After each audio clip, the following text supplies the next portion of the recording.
नमस्कार दर्शकों, बहुत बहुत स्वागत है आपका हमारे विशेष कार्यक्रम धर्म चर्चा में और आपके साथ हाजिर हूं मैं कंचन।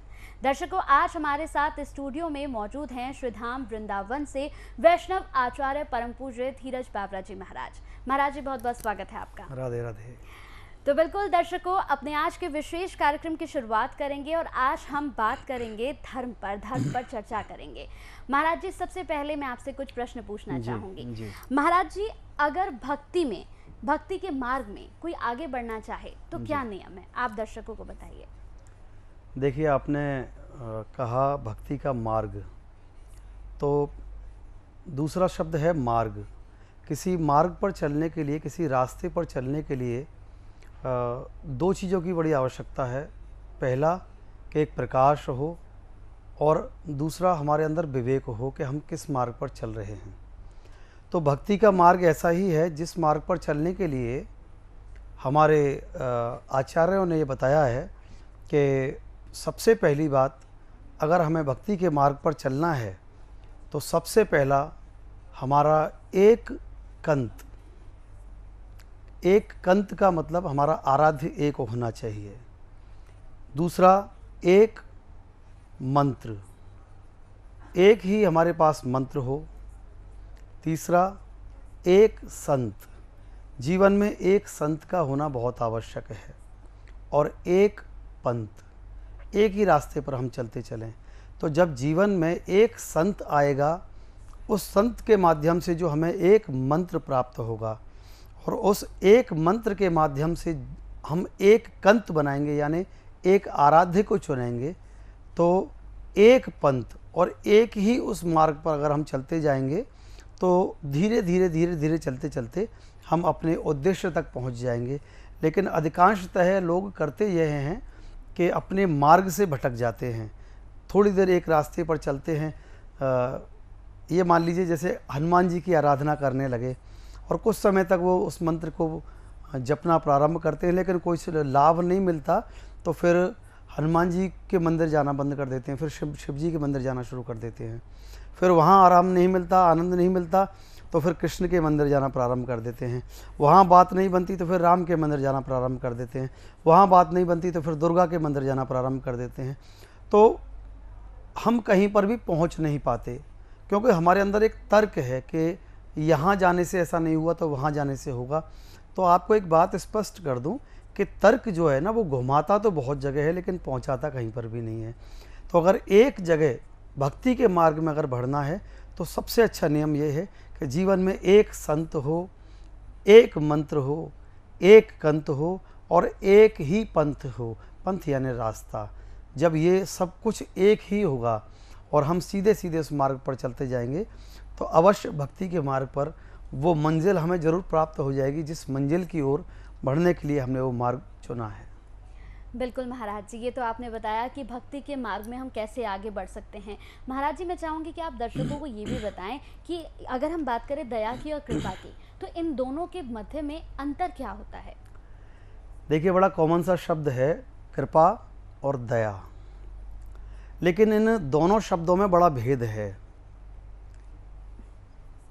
बातें लगभग एक जैसी लगती हैं कि प्रभु की कृपा हो गई, कोई कहता है प्रभु की दया हो गई, लेकिन दया में और कृपा में बड़ा अंतर है। शब्द एक जैसे लगते हैं, भाव एक जैसे लगते हैं, बातें एक जैसी लगती हैं, लेकिन दोनों में बड़ा फ़र्क है। जैसे दया, सपोज़ कीजिए आप किसी ने एक गन मशीन उठाई हुई है और एक ही बार में उसने उसको ट्रिगर दबाया और एक साथ उसमें से गोलियां निकलनी चालू हो गई। जितने भी सामने लोग बैठे हुए हैं सबके ऊपर एक जैसी गोलियां बरसने लगीं। ये दया है। जब हम प्रभु के दरबार में जाते हैं तो ये हमें दया प्राप्त होती है। लेकिन कृपा मान के चलिए कि जैसे किसी को एक टारगेट करके अगर एक निशाना बनाया जाए कि एक पर्टिकुलर किसी व्यक्ति को चुना जाए और उसके ऊपर वो निशाना लगाया जाए, उसे हम कहते हैं कृपा।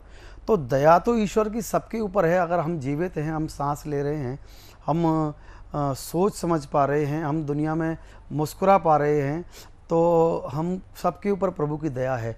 लेकिन कृपा जो शब्द है, वो कृपा शब्द इतना बड़ा शब्द है कि प्रभु की विशेष अनुग्रह जिस व्यक्ति के पास ऊपर होगा, प्रभु की कृपा की दृष्टि जिस व्यक्ति के पास होगी, जिसके ऊपर होगी, कृपा का पात्र वही हो सकता है, और कृपा का पात्र सब नहीं हो सकते। कृपा का पात्र वही होगा जिसे प्रभु स्वयं अपने लिए चुनते हैं, वही उनका कृपा का पात्र बनता है। बिल्कुल। यहाँ पर अगर हम जैसे भक्ति पर बात कर रहे हैं, भक्ति करने से क्या लाभ होता है महाराज जी?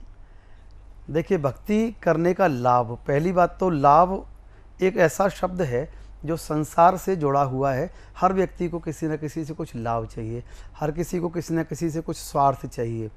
लेकिन भक्ति करने का लाभ क्या है? भक्ति करने का मात्र इतना ही लाभ है कि अगर हम इस संसार में आए हैं तो हम प्रभु के द्वारा इस संसार में लाए गए हैं।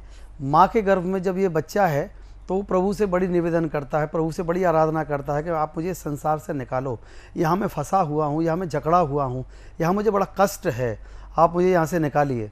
प्रभु कृपा करते हैं उस जीव के ऊपर। लेकिन वो कृपा कहाँ से हुई, वो बात कहाँ से बनी?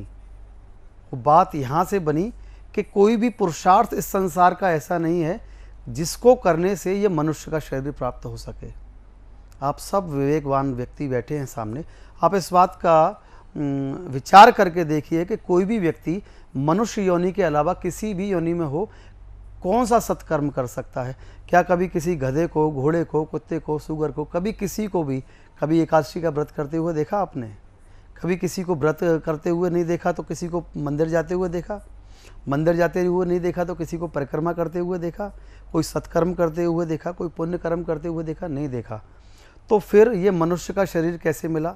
मनुष्य का शरीर मिला प्रभु की अहेतु की कृपा से। अहेतु की कृपा यानी कोई कारण नहीं, अकारण की कृपा। गोस्वामी तुलसीदास जी रामचरितमानस में लिखते हैं, कब हुई कि करुणा नर देही, देत ईश बिनु हेतु स्नेही। ये गलियों में घूमने वाला जब तक बना रहता है ना, तो प्रभु भी सोचते हैं चलो इसने बड़ा समय हो गया गलियों में डंडे खाते खाते, बड़ा समय हो गया झूठन खाते खाते, चलो इसके ऊपर भी कृपा करते हैं, इसे भी अपना लेते हैं। प्रभु उस जीव को माँ के गर्भ में भेजता है और वहाँ वो पहुँचता है मनुष्य देह के लिए। तो जब मनुष्य देह के लिए होता है तो वो प्रभु से प्रार्थना करता है कि आप मुझे संसार से निकालिए, मैं वहाँ जाकर आपका भजन करूँगा। लेकिन यहाँ आकर क्या होता है कि वो जीव प्रभु को सबसे पहले भूल जाता है, उनकी माया उस जीव को घेर लेती है, तो वो भजन नहीं कर पाता। भजन नहीं कर पाता तो संसार में जिससे वादा करके आया है, जिससे कमिटमेंट करके आया है, वो कमिटमेंट यहाँ आकर भूल गया। जब भूल जाता है तो संसार में अनेक प्रकार के कष्ट मिलते हैं, अनेक प्रकार के दुख मिलते हैं। तो वो ये सोचना भूल जाता है कि ये सब कष्ट क्यों मिल रहे हैं। वो ईश्वर पे उस दोष को मरने लगता है, भगवान तुमने मेरे साथ ऐसा बुरा कर दिया, भगवान ऐसा कैसे हो गया। लेकिन भगवान ने जो भी कुछ किया है वो अकारण नहीं है, वो अनायास नहीं है, वो एक सेकंड की बात नहीं है, वो पहले से प्लान्ड है, प्री प्लान्ड है सब कुछ। हमारे लिए कोई चीज़ नहीं हो सकती है, कोई घटने वाली घटना हमारे लिए नहीं हो सकती है, लेकिन भगवान के लिए पहले से प्लानिंग है। इसीलिए संसार में दुख से अगर बचना है तो सबसे बड़ी बात यह है कि प्रभु का स्मरण बना रहे, उनका भजन बना रहे। क्योंकि संसार में रहने के बाद हम इतने जकड़े हुए हैं, हम इतने बंधे हुए हैं मोह माया से, अगर उस समय भी हम प्रभु को याद करते हैं, प्रभु के दिए हुए कष्ट में भी अगर हम मुस्कुराते हैं, तो ये मुस्कुराहट भी प्रभु के ऊपर एहसान होती है। उनके ऊपर कर्जा चढ़ता है, वो कहते हैं इस कर्जे को मुझे उतारना है, फिर वो उस जीव के ऊपर कृपा करना प्रारंभ करते हैं। बिल्कुल महाराज जी। महाराज जी, अगर मैं बात करूं, आज के युग में हमने देखा है कि जो छोटे बच्चे होते हैं लगातार अपने माता पिता की बात नहीं मानते हैं, ऐसा क्यों होता है महाराज जी? ये एक प्रश्न आपका बहुत अच्छा है और आज के समय को देखते हुए प्रश्न है। तो देखिए, बच्चे बात अगर नहीं मानते हैं तो इसके जिम्मेदार स्वयं माता पिता हैं। बात बड़ी अटपटी सी लगेगी, लेकिन मैं आपको सिद्ध करके बता रहा हूँ कि माता पिता की कहाँ कमी और गलतियाँ होती हैं। जैसे मान लीजिए बच्चा छोटा है, आप किसी पार्टी में जा रहे हैं, आपने ड्रेस पहनी, बच्चे को भी ड्रेस पहनानी है, उसको आपने चॉइस दी कि जाओ तुम अलमारी से अपने कपड़े निकाल के लाओ, तुम्हें जो पहनने पहन लो। बच्चे को पैसे दे दिए, तुम्हें जो खाना है खा लो। बच्चे को कहीं जाने की आज़ादी दे दी, जहाँ जाना है वहाँ चले जाओ। तो जिस बच्चे को बचपन से आपने ये आदत डाल दी कि वो अपने लिए स्वयं चॉइस करेगा कि मुझे मेरे लिए क्या बेटर है, क्या बेटर नहीं है, चाहे वो उस बारे में जानता ना हो, चाहे उस बारे में अनभिज्ञ हो, तो वो आदत डलते डलते डलते डलते जब वही बच्चा एक बड़े शोरूम में पहुंचता है और बड़े शोरूम में पहुंच के उसको 4,000, 5,000, 6,000 रुपये के कपड़े पसंद आते हैं, जूते पसंद आते हैं, और जब वो आपसे कहता है कि नहीं मुझे ये चाहिए और आपकी पॉकेट इतना अलाउड नहीं करती है, आप उसको नहीं दिला सकते हैं, आप उसको समझाते हैं, आप उसको मना करते हैं, लेकिन वो बच्चा नहीं मानता। क्यों? इसलिए नहीं मानता क्योंकि उसको चॉइस करने का जो अधिकार है, चॉइस करने की जो आदत है, वो बचपन से आपने डाली है। तो मैं यही अभिभावकों से कहना चाहता हूँ आज के समय में कि आप अपने बच्चों को प्यार कीजिए, दुलार कीजिए, लेकिन बचपन से उन्हें अपने ऊपर किसी भी निर्णय को लेने का अधिकार ना दें, क्योंकि वो अभी इस योग्य नहीं है, वो इतना समझदार नहीं है कि वो अपने लिए अच्छा या बुरा सोच सके। जब वही बच्चा बड़ा होता है तो वो आपसे जिद करता है कि नहीं मैं ऐसा नहीं ऐसा करूँगा, ऐसा नहीं ऐसा करूँगा, और फिर आप उसको मना नहीं कर पाते। क्यों मना? इसलिए नहीं कर पाते क्योंकि वो अब जिद पकड़ चुका है, और वो जिद पकड़ने की जो आदत है ना, वो हमने स्वयं ने डाली है। इसलिए अपने बच्चों को खूब प्यार दीजिए, उनके ऊपर खूब खर्चा कीजिए, खूब उनके शौक़ पूरे कराइए, लेकिन इस बात को याद रखिए कि उस बच्चे के मानसिकता को ऐसा परिवर्तन ना मिले कि वो अपने माता पिता की बात से कहीं भी अलग जाए। उसको ये बात ध्यान रहनी चाहिए कि मैं जिनसे बात कर रहा हूँ ये मेरे माता पिता हैं, पहले मैं इनकी सुनूं, पहले मैं इनकी बात को समझूं कि ये क्या कहना चाहते हैं, तब मैं किसी प्रकार का कोई निर्णय लूं। तो इसमें सबसे बड़ी कमी अगर है तो माता पिता की है। आप लाड़ के साथ में उस बात को भूल जाते हैं कि बड़ा होने के बाद में अगर इसको यही आदत पड़ गई तो ये फिर हमारी नहीं सुनेगा, फिर ये अपने आप की सुनता है। तो संसार में ऐसे उदाहरण हमें देखने के लिए मिलते हैं कि बच्चे नहीं मानते माता पिता की बात को, तो उन्हें वो आदत डालने ना दें बचपन से। आप अपनी चॉइस बताइए कि आप उनको ये समझाइए कि उनके लिए क्या बेटर है, उनके लिए क्या अच्छा है। बिल्कुल महाराज जी, जिस तरह से लगातार आपसे चर्चा हो रही है, आप श्रीधाम वृंदावन से यहाँ पर आए हैं, स्वयं आप वहीं से हैं। श्रीधाम वृंदावन वास कैसे प्राप्त कर सकते हैं? वहाँ अगर किसी को रहना हो तो कैसे रहें? देखिए, श्रीधाम वृंदावन का वास सहज वास नहीं है। वृंदावन सिर्फ एक मकान बनाकर रहना वृंदावन का वास नहीं है। वृंदावन आना जाना एक वृंदावन का वास नहीं। वृंदावन में 1-2 दिन का स्टे करना वृंदावन का वास नहीं है। वृंदावन का वास अपने आप में बहुत अलौकिक है। आई थिंक लोग इस चीज़ को भूल चुके हैं कि वो वृंदावन है, वो कोई पिकनिक स्पॉट नहीं है, वो कोई एक घूमने की जगह नहीं है, वो कोई एक टाइम पास की जगह नहीं, वो एक धाम है, वो एक तीर्थ नहीं है, वो एक धाम है। धाम का अर्थ वृंदावन का वास कैसे प्राप्त हो? वृंदावन का वास अगर प्राप्त करना है तो उसके लिए बिहारी जी की कृपा काम नहीं करती है। सबसे बड़ी बात यह, बिहारी जी विराजमान हैं लेकिन बिहारी जी की कृपा काम नहीं करती। अगर वृंदावन का वास चाहिए तो वहाँ पर किशोरी श्री राधा रानी की कृपा काम करती है। जब तक किशोरी जी की कृपा नहीं होगी वृंदावन का वास नहीं मिल सकता। और किशोरी जी जब कृपा करती हैं तब वो श्याम सुंदर से आग्रह करती हैं, श्याम सुंदर को कहती हैं कि इसको वृंदावन का वास देना है, तब श्याम सुंदर उसका हाथ पकड़ के वृंदावन लेके आते हैं। तो अगर वृंदावन का वास प्राप्त करना है तो किशोरी जी की कृपा के बिना प्राप्त नहीं हो सकता। और अगर वृंदावन का वास प्राप्त करना है तो सबसे बड़ी बात यह है कि आपको वृंदावन का मतलब समझिए। वृंदावन का मतलब है किशोरी जी का अपना निज घर। किशोरी जी यानी श्री राधा रानी, उनका निज घर है वृंदावन। अब अगर हम अपने मन में किसी भी प्रकार का द्वेष रखते हैं, ईर्ष्या रखते हैं, कपट रखते हैं, छल रखते हैं, बैर रखते हैं, तो हमारे ये जितने भी विकार हैं, ये सारे विकार क्या हैं? ये कूड़ा करकटा हैं। अब ये कूड़ा जितना भी है, आप सोचिए, हम अपने घर को साफ रखते हैं, कोई हमारे घर में अगर आए, एक थैली कचरे की लेकर आए, कचरा बिखेर दे पूरे घर में, क्या हम उस व्यक्ति को अपने घर में बैठाते हैं? कभी नहीं बैठाते। इसी प्रकार से वृंदावन का वास सिर्फ उन्हीं को मिल सकता है जो निष्कपट हो, निश्चल हो, जिसके मन में किसी के प्रति द्वेष ना हो, किसी के प्रति ईर्ष्या ना हो, किसी के प्रति वैर ना हो। वृंदावन का वास उसे ही प्राप्त हो सकता है। और जिनके मन में ये सब चीज़ ना हो और मात्र सिर्फ और सिर्फ श्री राधा रानी की श्री चरण का ध्यान हो और श्री बिहारी जी के श्री चरण का ध्यान हो, वृंदावन का वास बस उनको प्राप्त हो सकता है। ये सबसे बड़ा साधन है। बाकी फ्लैट बहुत लोगों के वृंदावन में होते हैं, लेकिन उनके फ्लैट वृंदावन का वास करते हैं, वो कभी वृंदावन नहीं आ पाते। तो हम पैसे के बल पर वहाँ प्रॉपर्टी ले सकते हैं, पैसे के बल पर हम वृंदावन में संपत्ति ले सकते हैं, लेकिन वृंदावन का वास नहीं कर सकते। वृंदावन का वास तभी मिलेगा जब प्रभु की कृपा आपके ऊपर होगी और जब आप पूरी तरह से निष्कपट होंगे, निश्चल होंगे, निर्मल मन होगा आपका, अच्छे विचार आपके होंगे, तो स्वयं श्री जी ऐसी कृपा करेंगे कि आपको श्रीधाम वृंदावन बुला लेंगे। बिल्कुल महाराज जी, लगातार जिस तरह से चर्चा हो रही है महाराज जी, आज के युग में भी कई ऐसे बच्चे हैं, कई ऐसे लोग हैं जो प्रातःकाल सुबह उठकर पहले अपने माता पिता के पैर छूते हैं और उसके बाद ही अपने जीवन की शुरुआत करते हैं, अपने दिन की शुरुआत करते हैं। लेकिन मेरा प्रश्न है कि आज भी पैर छूकर ही क्यों आशीर्वाद लिया जाता है? देखिए, पैर छूकर आशीर्वाद लेने का एक कारण है, साइंटिफिकली कारण आपको बताता हूँ कि पैर का जो अंगूठा है उस अंगूठे में एनर्जी है, हमारी पूरी बॉडी की एनर्जी हमारे पैर के अंगूठे में है। तो अगर कोई भी सामने से हमारे पैर के अंगूठे को छूकर प्रणाम करता है तो हमारी एनर्जी उसमें ट्रांसफ़र होती है, हमारा जो अच्छे पॉजिटिव वेव्स हैं उसमें ट्रांसफ़र होते हैं। ये बात हुई साइंटिफिकली। अब आपको बताता हूँ आशीर्वाद। 4 शब्द हैं आशीर्वाद। आ से आयुष्मान भव, श्री से श्री लक्ष्मीवान भव, वा से विद्यावान और दा से भगवान शंकर हमारे शत्रुओं का दमन करते रहें।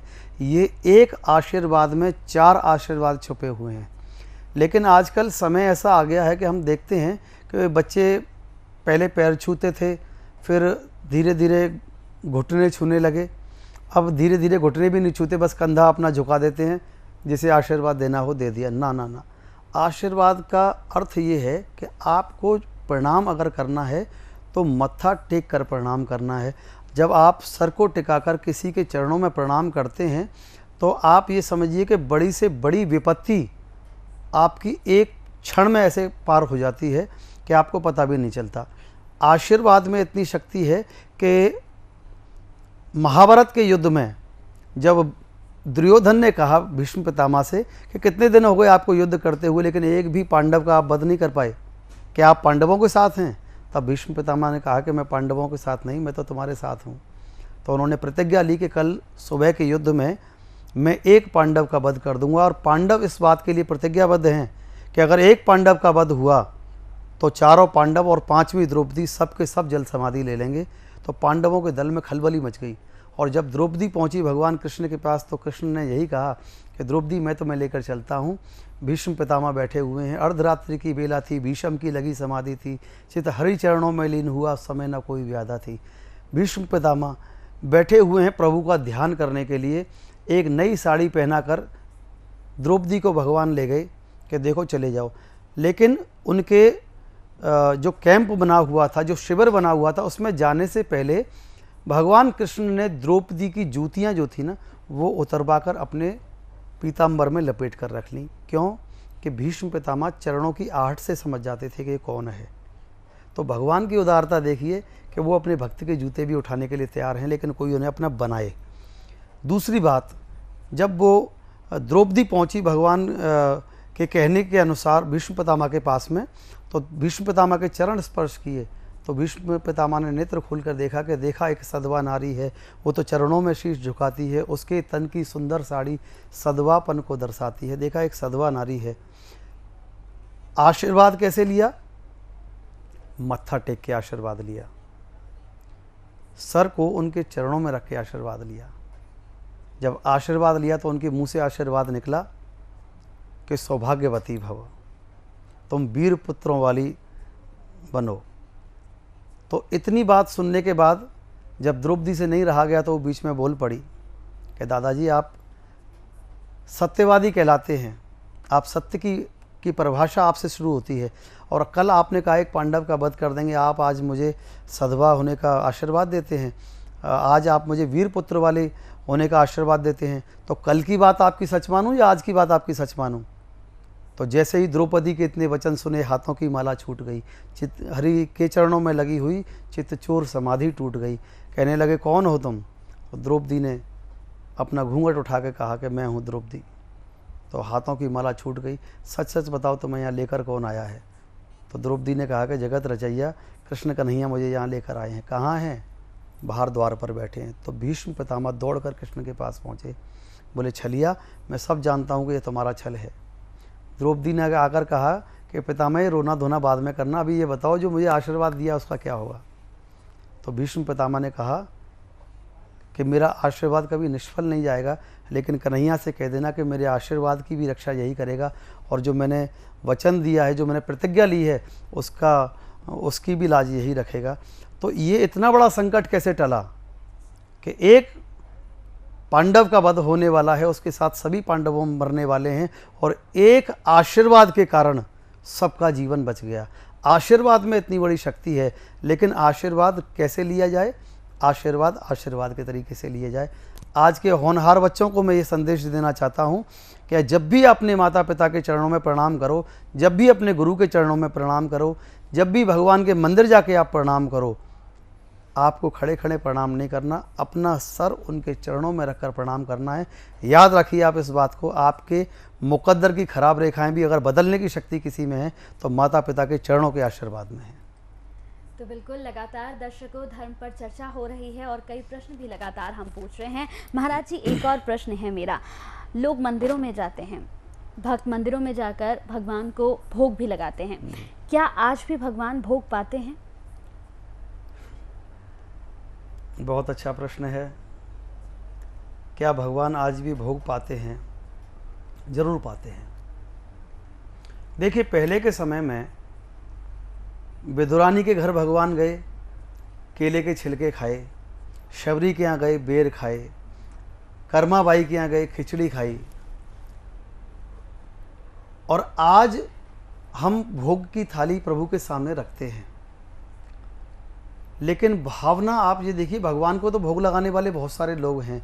भगवान उस भोजन की जो अशुद्धता है, आटा पिसता है ना, आटे पिसते टाइम पे बहुत सारे जीवों की हत्याएं भी होती हैं, कटते टाइम पे भी होती हैं, पिसते टाइम पे भी होती हैं। वो इतने छोटे छोटे अंश हैं कि वो हमें दिखाई नहीं देते। तो उनकी शुद्धता कैसे हो, वो भगवान के सामने पहुंचने से होती है। मुझे एक आपकी बात सुनकर एक वाकया याद आया कि कुछ समय पहले की बात है, लंदन में थे हम, तो किसी बच्ची ने एक यही प्रश्न किया कि क्या भगवान भोग खाते हैं, क्या भगवान भोग लगाते हैं? तो हमने कहा हाँ लगाते हैं। तो बाहर के बच्चों में ये देखा, या यहाँ के भी बच्चे जो पढ़ लिख जाते हैं ना, वो तार्किक हो जाते हैं, किसी बात को जल्दी से स्वीकार नहीं करते, किसी बात को जल्दी से एक्सेप्ट नहीं करते। उन्होंने कहा कि लेकिन हम तो रोज़ भोग लगाते हैं, भगवान कभी पाते नहीं, कभी देखा नहीं। हमने कहा कि ठीक है, अगर भगवान भोग पाएंगे तो तुम विश्वास करोगे इस बात का? वो हाँ करेंगे विश्वास। तो हमने कहा चलो ठीक है, हम बताएंगे। अगले दिन सुबह वो बच्ची एक प्लेट में कुछ प्रसाद वगैरह बनाया था घर में ब्रेकफास्ट में, तो वो ले जा रही थी प्लेट में रख के। हमने कहा क्या बेटा इसमें? उसने कहा ये उपमा है। कहाँ ले जा रही हो? भोग लगाने के लिए ले जा रहे हैं। अब वो बच्ची भोग लगाने के लिए उपमा ले गई। जब वापस आई तो हमने कहा ये प्लेट यहाँ रख दो, तो उसने कहा नहीं नहीं महाराज जी, ये तो भोग है, इसको अभी अंदर ले जाएंगे किचन में, वहाँ पर इस भोग को सब खाने के अंदर मिलाएंगे, मिक्स करेंगे, उसके बाद सबको वितरण करेंगे। तो हमने कहा कि अभी जब तुम यहाँ से ले जा रहे थे इसको, तो आपने कहा कि ये उपमा है, जब आप वहाँ से लेके आए तो आपने कहा ये भोग है, तो ये यहाँ से जाते टाइम उपमा कैसे था, वहाँ से आते टाइम भोग कैसे हुआ? तो वो बच्ची चुप हो गई।